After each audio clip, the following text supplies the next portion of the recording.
السلام عليكم ورحمة الله وبركاته. waxaa la yiri hadda ka hor nin ayaa qubuuraha muslimiinta wax uu ku duugay dadkii ayaa ku dacweeyay qaadigii magaalada ayaa u yeeray ninkii kadibna weydiiyay arinkaas waxa ka jira.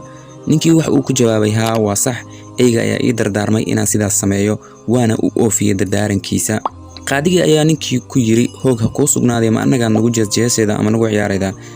ninkii ayaa haddana yiri sidoo kale ayga waxa uu ii dardaarmay inaan qaadiga sharafta leh siiyo lacag gaarayda $35,000. qaadigii ayaa intuu soo booday yiri Allah u naxariisto ayga miskiinka ah ee naga baxay. dadkii ayaa la amakaagay sida la yaabka leh misana dhaqsiyaha badan ee uu isu bedelay qaadigii ayaa dadkii ku soo jeestay oo ku yiri waxba ha la yaabina, waxaan isweydiiyay aygan wanaagsan xaalkiisa, waxaan si ogaaday in uu ka mid yahay dhashii aygii asxaabul kahfi. wax laga xumaada ah in maanta dad badan ay yihiin sida qaadigan oo kale, go'aanadooda iyo mabaadi'doodana waxaa bedeli kara wax yar oo birbir ah ama wax yar oo hanti adduun ah oo la tuso. markaas ay waxay rabaan isaga hadlayaan una difaacayaan maslaxada cidii kista yar siiday. xaqa Allah na tuso hana waafajiyo insha Allah.